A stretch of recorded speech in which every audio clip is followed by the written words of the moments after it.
Innal hamdalillah nahmaduhu wa nasta'inuhu wa nastaghfiruh wa na'udzu billahi min shururi anfusina wa min sayyiati a'malina may yahdihillahu fala mudhillalah wa may yudlil fala hadiyalah. Asyhadu an la ilaha illallah wahdahu la syarikalah, asyhadu anna Muhammadan abduhu wa rasuluh. Allahumma salli ala Muhammad wa ala ali Muhammad kama sallaita ala ali Ibrahim innaka Hamidum Majid. Amma ba'd. Alhamdulillah sahabat dialis Rama dan para FM yang setia terus mengikuti acara dialis Rama Farah setiap pagi pukul 4 sampai 6 pagi nanti insyaallah. Puji syukur kita sama-sama panjatkan kehadirat Rabbul Alamin. Salawat dan salam pun dan selamanya Allah curah limpahkan pada Nabi kita mulia Muhammad sallallahu alaihi wasallam. Mudah-mudahan kita pun dijadikan umat beliau yang selalu setia untuk terus mengikuti, melaksanakan dan mendakwahkan sunnah-sunnahnya. Mudah-mudahan kabar baik Anda semua, ya, bagi yang sakit, timpa musibah, terutama musibah yang menimpa negara kita ini, mudah-mudahan Allah Azza wa Jalla segera dicabut, ya, Allah Azza wa Jalla diganti dengan rahmat dan barakah yang berlimpah. Yang sakit dimanapun Anda, mungkin terbaring di rumah sakit bersama keluarga di rumah, sakit apapun, kita doakan pula Allah Rabbul Alamin memberikan kesehatan, kesembuhan yang sempurna kepada Anda semua. Allahumma inni as'aluka bi anna lakal hamda ilaha illa anta ya Hannan ya Manan ya Badi'as samawati wal ardi tal jalal ikram. Allahumma rabban nas azibil ba'sa ishfi anta syafi la shifaa illa shifauka shifaan la yuqadu saqama. As'allahu al-azim rabbal asyradi ma yusyahum. Allahumma inni a'udzubika minal barash wal junun wal judam wa min syai'il asqam. Amin ya rabbal alamin. Rama FM Bandung. Usia singkat dialis pagi ini edisi Kamis 15 Sa'ban 1441 Hijriah 9 April 2020. Saya pilihkan tema keutamaan amalia sunnah. Apa itu amalia sunnah? Artinya amalia yang memang hukumnya sunnah. Secara fikih sunnah itu dikerjakan dapat pahala, ditinggalkan tidak berdosa. Ya, artinya memang kalaupun kita tidak melakukannya tidak dihukum dosa. Itulah namanya sunnah. Tapi ternyata kalaupun sunnah dan beberapa hadis yang sahih saya sampaikan pada Anda memiliki keutamaan yang luar biasa, fadilah, kehebatan yang luar biasa, pengaruhnya terhadap kita semua. Nah, ada 3 poin saya janjikan pada Anda insyaallah di konsep saya. Yang pertama, ya, keutamaan amal sunnah itu bisa menyempurnakan kekurangan dalam pelaksanaan ibadah wajib. Hadis yang cukup panjang, hadis At-Tirmidzi 413, ya, di Nasai 466. Inna awwala ma yuhasabu bil abdu yaumal qiyamati min amalihi sholatuhu. Sesungguhnya perkara pertama kali yang akan dihisab nanti pada hari kiamat, amal seorang hamba adalah sholat. Tuh, hati-hati ini, sholat kita ini. Ya, fa in saluhat faqad aflaha wa anjaha. Jika sholatnya pas dihisab itu baik, maka sesungguhnya dia beruntung dan selamat. Ya, dan hadis yang lain, semua amal yang lainnya pun akan diterima.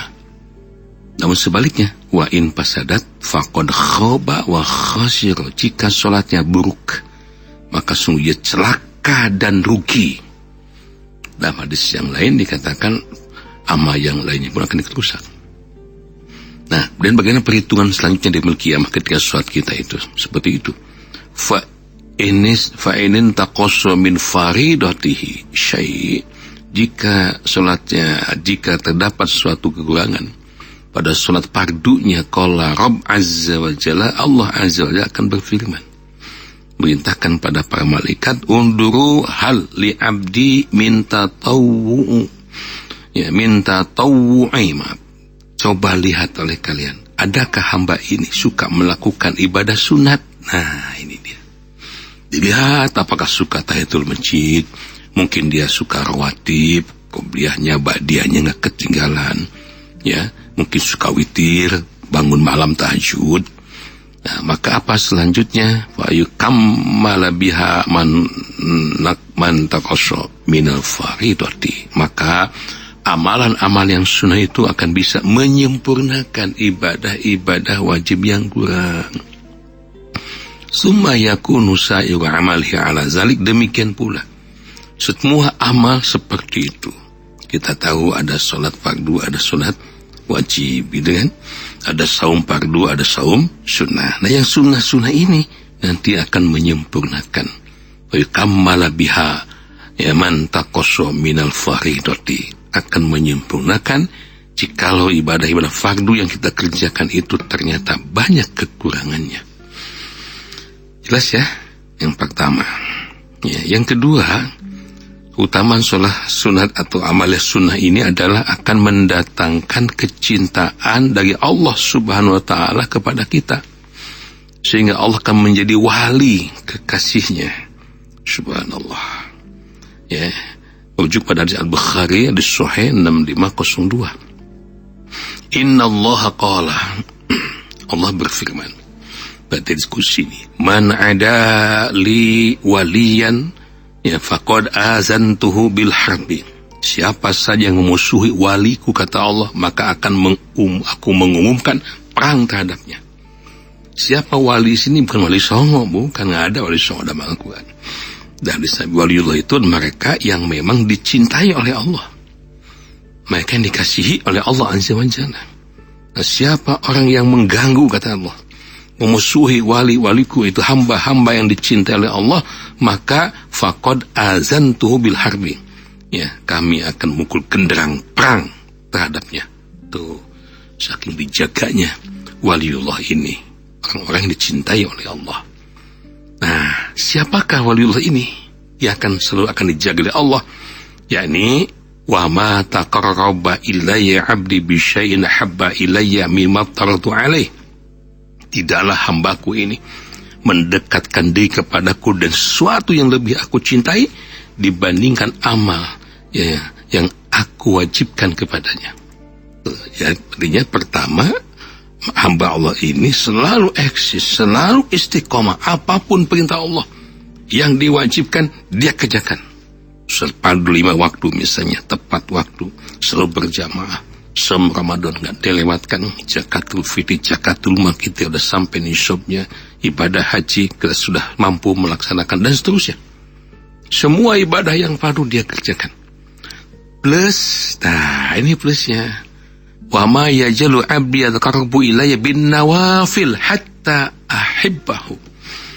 Dan tidaklah hambaku itu terus-menerus mendekatkan diri kepadaku, taqarrub pada Allah dengan melakukan amal-amal yang sunnah hatta ahibbahu, hingga aku jatuh cinta kepadanya. Subhanallah. Nah, ketika kita sudah dicintai oleh Allah, jadi waliullah, apa kiranya akan kita dapatkan? Nih, 1, 2, 3, 4, 5, 6, ada 6 poin di sini. Yang pertama, kuntu sam'ahul ladzi yasma'u bih. Aku akan menjadi pendengaran yang ia gunakan untuk mendengar. 2, abasarul ladzi yubshiru bih. Aku akan menjadi penglihatan yang ia gunakan untuk melihatnya. Wa yadahul lati yabtishu biha. Aku akan menjadi tangan yang ia gunakan untuk memegang. Wa rijlahul lati yamshi biha. Aku akan menjadi kaki yang ia gunakan untuk berjalan. 5, ya, wa in sa'alani la'atiyannahu. Sekiranya dia memohon kepadaku, minta kepadaku, la'atiyannahu, pastilah aku akan memperkenankan permintaannya. Wa in ista'azani la'izannahu. Sekiranya dia minta perlindungan kepadaku di segala macam bahaya, minta perlindungan di segala macam masalah, maka pasti aku akan melindunginya. Subhanallah. Itulah hebatnya wali Allah yang suka melakukan amal-amal sunnah. Artinya dia akan dipelihara oleh Allah, akan dipelihara oleh Allah Azza wa Jalla. Ya, di hadis ini kita lihat ada 2 tingkatan waliullah ini. Yang pertama, tingkatan pertama al-muqtasyidun, ya, pertengahan, ya, atau al-ashabul yamin, golongan kanan, itu mereka yang bersikap sederhana, pertengahan dalam amal. Mereka yang melaksanakan yang wajib saja, dia kerjakan yang wajib, meninggalkan yang haram, namun terkadang juga mengerjakan yang makruh, ya, meninggalkan amal sunnah. Ini lumayan.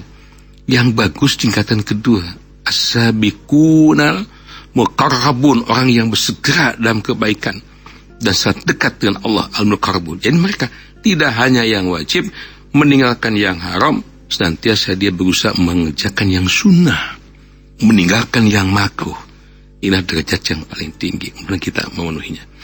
2, yang ketiga kita tuntaskan, ya, keutamaan amalan sunnah itu menjaga amal ibadah wajib dengan menjaga pelaksanaan ibadah sunnah.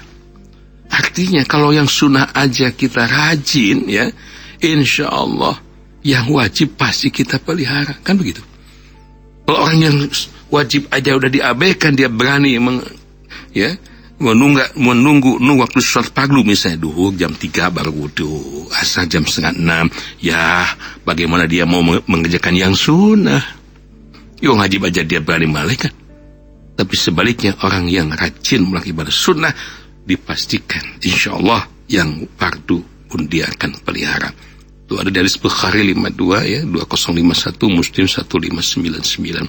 Terlalu panjang kalau hadisnya, intinya seperti itu. Saya ulang, keutamaan hamba-hamba Allah, ya, yang selalu melakukan amal sunnah. Yang pertama, menyempurnakan kekurangan dalam pelaksanaan ibadah wajib.